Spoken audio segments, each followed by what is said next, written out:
तो हेलो बच्चों, जैसा कि आज हमारा अध्याय 8 विज्ञान विषय कक्षा 8वीं का क्लास तीसरा है। हमने क्लास 2 इसके ले लिए हैं। आज हम क्लास तीसरा पढ़ने वाले हैं और आज हम पढ़ने वाले हैं जीवाणु, है ना। जीवाणु के पहले इस पाठ में जितने भी आए थे उन सभी के बारे में हमने पढ़ लिया था और आज हम पढ़ने वाले हैं जीवाणु के बारे में। तो आज की क्लास शुरू करने से पहले सबसे पहले आज आप अपना विज्ञान पुस्तक में पेज नंबर 77, जैसे कि यहाँ पे दिख रहा है, पेज नंबर 77 निकाल लीजिएगा और वहाँ पे आपको जीवाणु दिख रहा है ये। तो हम इसी जीवाणु से आज का अध्याय शुरू करेंगे, आज का जो क्लास है वो शुरू करेंगे। चलिए पढ़ते हैं जीवाणु के बारे में क्या क्या दिया गया है। तो देखिए, सबसे पहले तो यहाँ पे विभिन्न आकार के जीवाणु दिया गया है, ठीक है। ये आपको चित्र में जितने भी प्रकार के ये चित्र दिखाई दे रहे हैं, ये सब किसके चित्र हैं? तो ये सब जीवाणु के चित्र हैं। इससे पता चलता है कि जीवाणु कैसे होते हैं, अलग अलग आकार के होते हैं जीवाणु। देखिए कहीं कहीं पे अलग अलग आकार के दिख रहे हैं ना जीवाणु। तो ये जितने भी चित्र हैं आपके, ये सभी क्या है, जीवाणु के चित्र हैं। और यहाँ पे लिखा है विभिन्न आकार के जीवाणु। तो ये होता है आपका जीवाणु, जो अलग अलग आकार के होते हैं। चलिए हम जीवाणु के बारे में अब पढ़ना शुरू करते हैं। ये हमारे आसपास एवं अन्य सभी स्थानों पर पाए जाते हैं। और जीवाणु जो है हमारे आसपास के साथ साथ, है ना, हमारे आसपास तो पाए ही जाते हैं और उसके साथ साथ सभी स्थानों पर भी पाए जाते हैं। इन्हें सबसे पहले सन 1675 ईस्वी में एंटोनी वान ल्यूहेनहॉक नामक एक वैज्ञानिक ने स्वयं के बनाए सूक्ष्मदर्शी की सहायता से देखा। जीवाणु प्रायः गोलाकार, छड़ाकार और सल्फीलाकार होते हैं। जो आपका जीवाणु कैसा होता है तो आपका जीवाणु जो है इस तरह से गोल होता है ना, और छड़ाकार मतलब एक छड़ के रूप में होता है, और सर्पिलाकार मतलब ऐसे ऐसे सांप के रूप में भी क्या होता है, आपका जीवाणु होता है। यानी कि गोलाकार, छड़ाकार और सर्पिलाकार होता है आपका जीवाणु। आइए कुछ और जीवाणु के बारे में जानें।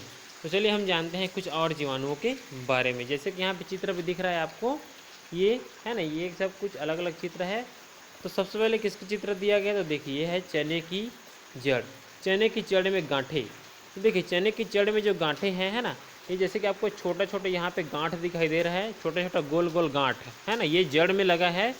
तो ये जो गांठ है उसका जो चित्र है, देखिए इस गांठ का चित्र यहाँ पे दिखाया गया है बड़े रूप में। तो इसमें क्या है, ये होता है आपका जीवाणु, है ना, ये होता है जीवाणु, होता है जो चने की जड़ में पाया जाता है गांठ के रूप में। ये जो है जीवाणु है पाया जाता है। अगर हम इस गांठ को काट कर सूक्ष्मदर्शी में देखेंगे तो उसका रचना कुछ इस तरह से हमको दिखाई देगा, और उसके बाद उसकी और रचना को आगे आगे बढ़ाते जाएंगे तो कुछ इस तरह से उसका रचना हमको दिखाई देते जाएगा। तो ये होता है आपका जीवाणु, जो है पेड़ पौधों के जड़ों में भी पाया जाता है। जैसे कि यहाँ पे चने की जड़ में गांठ के रूप में दिख रहा है आपको। तो ये है आपका जीवाणु, है ना। चलिए अब थोड़ा सा आगे बढ़ते हैं। किसी ऐसे खेत या बगीचे में जाए जहाँ मटर, चना, मेथी या किसी दलहन के पौधे लगे हों। इनमें से किसी एक पौधे की जड़ का अवलोकन करें। एक अन्य पौधा जो दलहन का ना हो की भी जड़ों का अवलोकन करें और इनके चित्र बनाएं। क्या दोनों चित्र में अंतर है? तो देखिए दलहन फसलें और दलहन फसल नहीं होगी, उसका क्या होगा, जड़ अलग अलग होगा, है ना।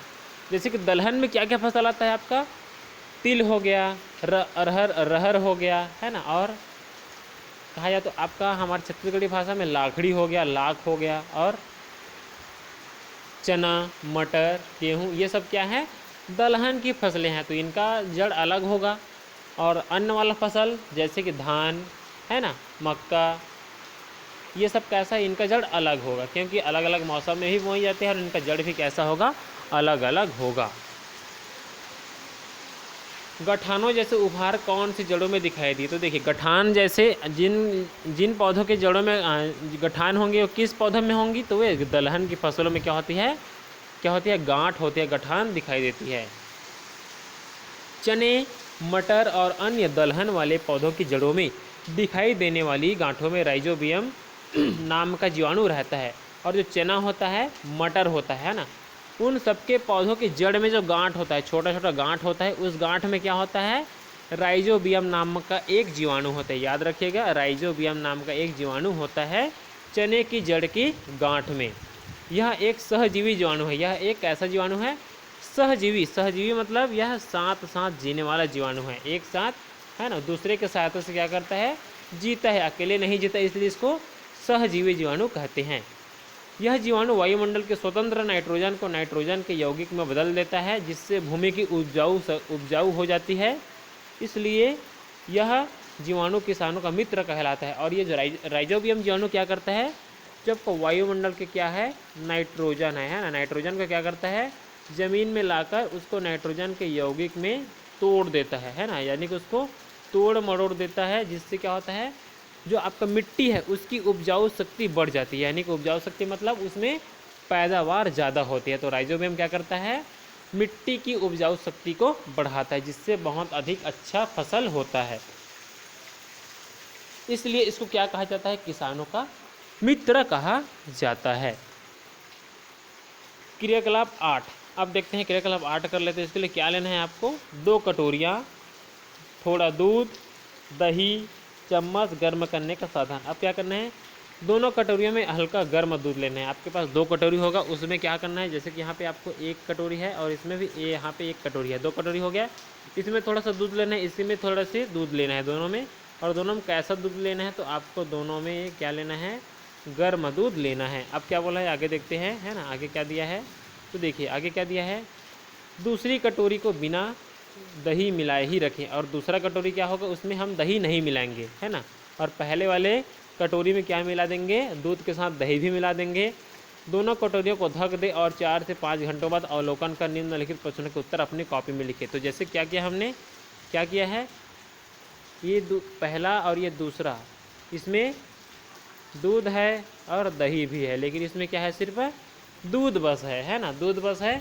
तो जिस कटोरी में हमने दूध रखा है उसमें क्या होगा, कोई परिवर्तन नहीं होगा। लेकिन हमने जिसमें दूध और दही रखा है तो उसमें क्या हो जाएगा, पूरा दूध किस में बदल जाएगा, दही में बदल जाएगा। पूरा दूध किस में बदल जाएगा, दही बन जाएगा। पूरा दूध आपका क्या बन जाएगा, दही बन जाएगा।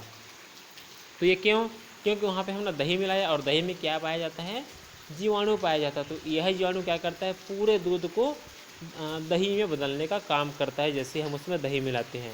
तो दही किस कटोरी में जमा हुआ, तो आपके पहले नंबर के कटोरी में क्या जमा हुआ, दही जमा हुआ, जिसमें हमने दही मिलाया था। दही क्यों जमा, तो देखिए दही क्यों जमा, तो यहाँ पे दिया है आखिर वो दही क्यों जमा। तो देखिए ये पीले रंग का बॉक्स को आप पढ़ लीजिए, है ना।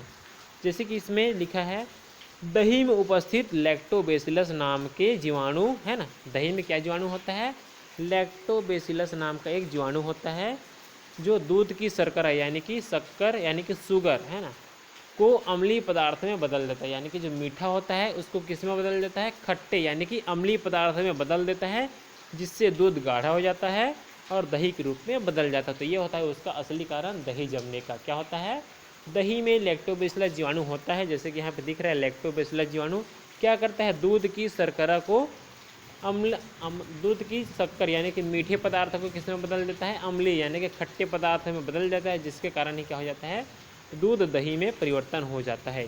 ये जीवाणु हल्के गर्म दूध लगभग 37 डिग्री सेल्सियस में तेज़ी से वृद्धि और प्रजनन करते हैं, इसलिए दही जमाने के लिए उसे हल्के गर्म स्थान पर रखा जाता है। और ये जीवाणु क्या करता है, लैक्टोबैसिलस, हल्के जब दूध गर्म होगा तब जल्दी से क्या बनता है, दही बनता है। इसलिए दूध को दही बनाने के पहले थोड़ा सा गर्म करते हैं, तब उसमें दही को डाला जाता है। तथा जमने के बाद दही को फ्रिज या किसी ठंडे स्थान पर रख देते हैं, जिससे जीवाणुओं की वृद्धि धीमी हो जाए और दही खट्टा ना होने पाए। और दही जैसे ही बनता है तो दही को ज़्यादा खट्टा होने से रोकने के लिए क्या करते हैं, उसको ठंडे स्थानों पर रख देते हैं, फ्रिज वगैरह में रख देते हैं, ताकि वहाँ ज़्यादा खट्टा होने से बच जाए। तो इस तरह से दही आपका बनाया जाता है। आगे दिया है, कुछ जीवाणु, है ना, कुछ जीवाणु जंतु जैसे गाय, हिरण आदि के शरीर के अंदर होते हैं, और कुछ ऐसे जीवाणु होते हैं जो किसके अंदर होते हैं, जानवरों के अंदर के शरीर, जानवरों के शरीर के अंदर में होते हैं। शाकाहारी जंतुओं की आहार नाल में रहने वाले जीवाणु सेलुलोज को पचाने में सहायता करते हैं, है ना। कुछ जीवाणु चमड़ा शोधन, फलों के रस या शर्करा के सिरका बनाने आदि उद्योगों में भी उपयोगी होते हैं। और कुछ जीवाणु क्या होते हैं, बहुत सारे उद्योगों में भी उपयोग में लाए जाते हैं। कभी कभी हमारे घर में रखी अन्य खाने की बासी चीज़ें से दुर्गंध आने लगती है, क्योंकि सूक्ष्मजीव खाने की चीज़ों और अन्य जैव पदार्थों जैसे चमड़ा, लकड़ी, जीवों के मृत शरीर आदि को सड़ा गला देते हैं। इस प्रक्रिया को विघटन कहते हैं। क्या होता है, जब भी हम बासी चीज़ें रखे रहते हैं तो कुछ दिनों बाद उसमें से क्या आने लगती है, दुर्गंध आने लगती है, यानी कि बदबू आने लगती है। क्यों? क्योंकि वहाँ पे जीवाणु प्रवेश कर जाते हैं, उनको सड़ा गला देते हैं, उनको अपघटन कर देते हैं। तो वहाँ पे जीवाणु जैसे ही प्रवेश करते हैं तो क्या हो जाता है, पूरा खराब जो खाना होता है या खाने का पदार्थ होता है वे सभी क्या हो जाता है, सड़ जाते हैं, जिसके कारण क्या होने लगती है, बदबू आने लगती है। यह प्रक्रिया लाभदायक भी हो सकती है और हानिकारक भी हो सकती है ना। और यह जो जीवाणु की तरह क्रिया करते हैं, तो जीवाणु के जो क्रिया करते हैं ना, तो वो हमारे लिए लाभदायक भी हो सकता है और हानिकारक भी हो सकता है। लगातार विघटन की क्रिया से पर्यावरण प्रदूषण मुक्त रहता है और खाद बनती रहती है। आप देखते हैं, आगे बढ़ते हैं। जीवाणु हमारे लिए उपयोगी ही नहीं, हानिकारक भी होते हैं। और जीवाणु क्या होते हैं, हमारे लिए उपयोगी तो होते हैं, लेकिन उसके साथ साथ हानिकारक भी होते हैं। ये जीवधारियों में रोग उत्पन्न करते हैं। अब देखो, ये जो है क्या करते हैं, जीव जंतुओं में अनेक प्रकार के रोग यानी कि बीमारी उत्पन्न करते हैं, इसलिए हानिकारक भी होते हैं और कहीं कहीं पे हमारे लिए लाभदायक भी होते हैं। जैसे कि किसान के लिए लाभदायक होता है, दूध से दही जमाने में भी जीवाणु का उपयोग करते हैं, तो दूध से दही बनाने में भी लाभदायक यानी कि फ़ायदेमंद होता है, लेकिन कहीं कहीं पे ये रोग भी उत्पन्न कर देते हैं, इसलिए हानिकारक भी होते हैं। मनुष्य में कई रोग जैसे हैजा, तपेदिक, टेटनस, निमोनिया, डिप्थीरिया, कुष्ठ रोग आदि जीवाणु के कारण ही होते हैं। इन रोगों के बारे में विस्तार पूर्वक आप सामान्य रोग वाले अध्याय में पढ़ेंगे, है ना। जब हम आगे अध्याय पढ़ेंगे तो उस तब में जान जाएंगे कि कौन कौन सा रोग जीवाणु द्वारा होता है, ये सब जान जाएंगे। अब पढ़ते हैं विषाणु के बारे में। तो विषाणु क्या दिया है, ये अति सूक्ष्मतम जीव है। विषाणु क्या है, अति सूक्ष्मतम यानी कि बहुत ही छोटे जीव होते हैं।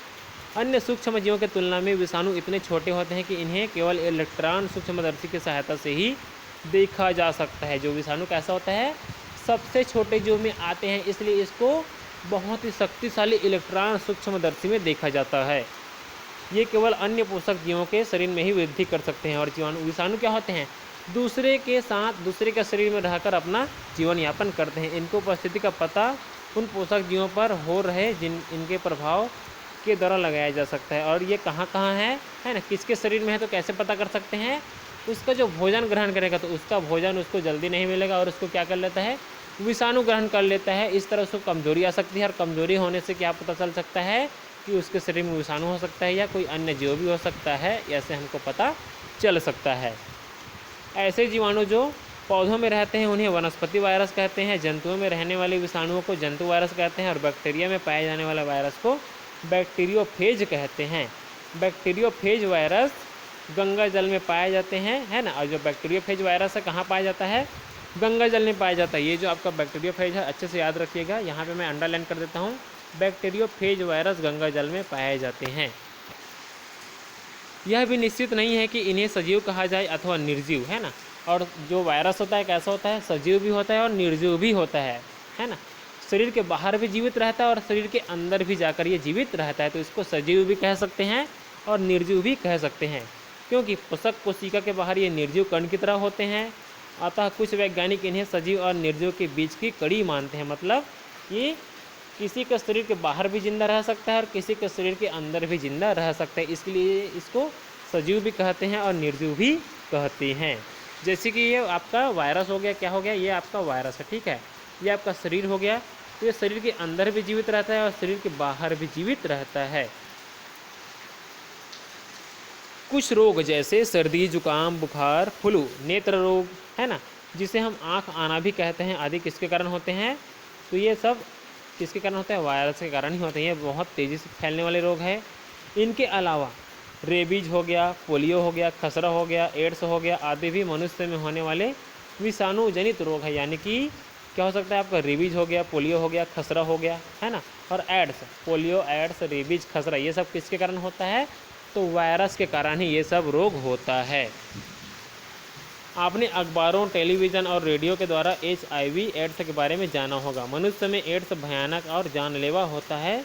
इसका कोई इलाज नहीं है, किंतु बचाव के उपायों को अपनाकर इससे बचा जा सकता है। इसलिए सभी संचार माध्यम लोगों को सचेत कर रहे हैं। एड्स से संबंधित जानकारी एकत्र कर निम्न प्रश्न के उत्तर अपनी कॉपी में लिखिए, है ना। चलिए इसको छोड़ देते हैं, अब थोड़ा सा आगे बढ़ते हैं। सूक्ष्म जीवों का हमला और हमारे शरीर द्वारा मुकाबला देखते हैं। आपने देखा हमारे आसपास हवा, पानी, मिट्टी तथा खाद्य पदार्थों में रोग पैदा करने वाले अनेक सूक्ष्मजीव उपस्थित होते हैं, है ना। आपके आसपास जो भी मिट्टी होती है, पानी होती है, हवा होता है, उसमें क्या होते हैं, बहुत सारे छोटे छोटे जीव होते हैं जो कि वायरस हो सकते हैं और बैक्टीरिया भी हो सकते हैं, यानी कि जीवाणु हो सकते हैं और विषाणु भी हो सकते हैं। तो ये क्या करते हैं, अनेक सूक्ष्मजीव उपस्थित होते हैं जो प्रदूषित पानी यानी कि गंदा पानी, है ना, भोजन, हवा, दूषित रक्त या वाहक जीवों के माध्यम से हमारे शरीर में प्रवेश करते हैं। यानी कि देखो, ये सीधे हमारे शरीर में नहीं आते हैं वायरस, है ना। छोटे जीव क्या होता है, जब हम कोई गंदा पानी पीते हैं या थोड़ा सा भोजन भी, थोड़ा सा बहुत पुराने भोजन करते हैं या गंदा हवा ग्रहण करते हैं, गंदा ऑक्सीजन ग्रहण करते हैं, तो उसके माध्यम से हमारे शरीर में आते हैं। यदि हम साफ़ पानी पिएंगे, साफ़ भोजन करेंगे, साफ़ हवा ग्रहण करेंगे, तो हमारे शरीर में कोई भी वायरस अटैक नहीं करेगा। किंतु हम हर समय रोगग्रस्त नहीं होते, है ना। किंतु हम हर समय रोगग्रस्त नहीं होते, क्यों? क्योंकि हम हमेशा गंदा पानी नहीं पीते इसलिए, और हम हमेशा गंदा भोजन नहीं करते, गंदा हवा ग्रहण नहीं करते, इसलिए हमेशा रोगग्रस्त यानी कि बीमार नहीं रहते। इसका कारण है हमारे शरीर को रोगों से लड़ने की क्षमता, है ना। हमारे शरीर में क्या होता है, उस रोग से लड़ने की क्षमता होती है। जैसे कोई वायरस आ गया तो किन्हीं तो बहुत से लोगों का शरीर क्या करता है ना। जैसे कि ये किसी का शरीर है ना, और इसके शरीर में क्या आ गया, एक वायरस इधर से आ गया, तो इसका शरीर क्या करेगा, उससे लड़ने का काम करता है, इसको मार मार के क्या कर देता है, बाहर निकाल देता है। इस तरह से बाहर आ जाता है। तो बहुत से ऐसे लोग होते हैं जिनका शरीर बहुत ज़्यादा मजबूत होता है और वो उस वायरस से लड़ लेता है और उसको कोई रोग नहीं होता। लेकिन जब हमारा शरीर लड़ते लड़ते थक जाता है और वायरस बहुत ज़्यादा बढ़ जाता है, और हमारा शरीर जैसे ही क्या कर जाता है, पूरी तरीके से थक जाता है और उस वायरस से नहीं लड़ पाता, तब क्या हो जाता है, ये वायरस हमारे शरीर में पूरी तरह से फैल जाता है और हमको कोई बीमारी हो जाती है।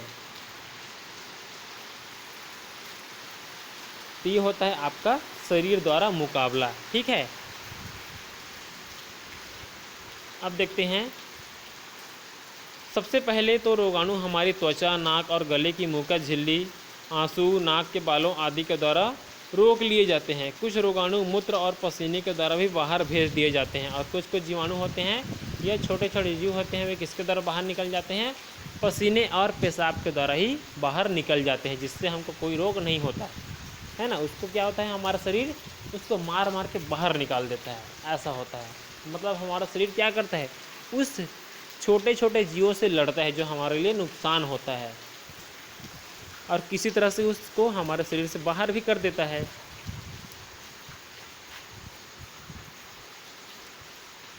और कुछ शरीर में रहकर भी कोई नुकसान नहीं कर पाते, और कुछ ऐसे जीवाणु होते हैं जो शरीर में रहते हैं फिर भी हमको कोई रोग उत्पन्न नहीं होता है, यानी कि हमको किसी तरह का कोई नुकसान नहीं पहुंचाता।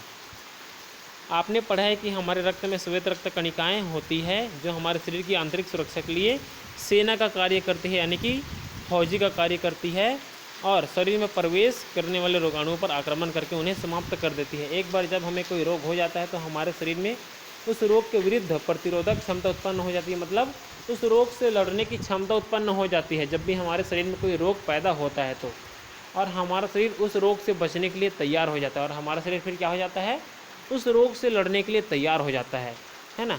कुछ विशेष रोगों जैसे पोलियो, खसरा, चेचक, टीबी आदि के लिए टीकाकरण शरीर में इन रोगों से, है ना, इन रोगों के विरुद्ध प्रतिरोधक क्षमता उत्पन्न करना ही है। और जो हमको क्या दिया जाता है, पोलियो, खसरा, चेचक, टीबी आदि का जो टीका लगाया जाता है, यानी कि इंजेक्शन लगाया जाता है, तो क्यों लगाया जाता है, ताकि जब भी उस रोग का वायरस क्या होगा, जब भी उस रोग का वायरस हमारे शरीर में, है ना, हमारे शरीर में जैसे ही ये हमारा शरीर है, तो जैसे ही हमारे शरीर में इस तरह से प्रवेश करेगा तो यहाँ पे जो टीका लगा रहेगा हमारे शरीर में पूरा फैल जा रहता है, तो ये क्या करता है, उस वायरस को मार देता है, और मार कर क्या कर देता है, इस तरह से बाहर फेंक देता है, और ये बाहर निकल जाता है और हमको कोई रोग नहीं होता, क्योंकि हमारे शरीर में क्या होता है, पहले से वह इंजेक्शन फैल जा रहता है पोलियो, खसरा, चेचक, टीबी आदि का, और वो क्या करता रहता है, हमेशा तैयार रहता है उस वायरस को मारने के लिए। तो इसलिए हमको वह टीका वगैरह लगाया जाता है ताकि हमको कोई रोग ना हो, बड़ा बड़ा रोग। शरीर में प्रतिरोधक क्षमता कम होने और रोगाणुओं की संख्या तेज़ी से बढ़ने से रोग का संक्रमण हो जाता है, जिससे बुखार और रोग के दूसरे लक्षण दिखाई देने लगते हैं। ऐसे में डॉक्टर की सलाह ले से, है ना, डॉक्टर की सलाह से उचित दवा लेकर बीमार होने से बचा जा सकता है। और जब भी हमारा शरीर क्या करता है ना, हमारा शरीर जो है किसी प्रकार के रोग को, है ना, किसी प्रकार के रोग से नहीं लड़ पाता है और शरीर में बुखार या कोई और रोग के लक्षण दिखते हैं, तो हमको क्या करना चाहिए, बिल्कुल तुरंत हमको डॉक्टर के पास जाना चाहिए और डॉक्टर से हमको सलाह लेकर क्या करना चाहिए, जैसे कि डॉक्टर है तो डॉक्टर से सलाह लेकर हमको दवाई वगैरह खाना चाहिए, है ना। और हम इस तरह से उस रोग से बच सकते हैं और उस वायरस को शरीर से इस तरह से बाहर निकाल कर फेंक सकते हैं और इस तरह से वो बाहर चला जाएगा। तो ये हो गया आज का क्लास। अब आप हमने सीखा पढ़ लीजिएगा, हमने सीखा जो जो दिया उसको पढ़ लीजिएगा, यहाँ पे बहुत सारी जानकारी आपको मिल जाएगी। अब इसके बाद आप इसका प्रश्न उत्तर लिखना है। प्रश्न उत्तर लिखने के लिए बिल्कुल ना भूलना, मैंने सबको बता दिया कि कहाँ कहाँ से किसको किसको अपने लिए कॉपी ले आना है ना। तो सबके साथ बहुत दिन हो गया, तो सबके सब तो अभी तक कॉपी ला ही लिए हो, तो आप अपने रफ कॉपी हो सकता है या फेयर कॉपी, जैसे भी आपको बनता है आप इन प्रश्न के उत्तर को लिखते रहिए, ठीक है। तो चलिए आज की क्लास यहीं तक रखते हैं। आप ये आपका अध्याय 8 खत्म हुआ। अब कल से हम इसके बाद हम क्या करेंगे, अध्याय 9 पढ़ेंगे, ठीक है।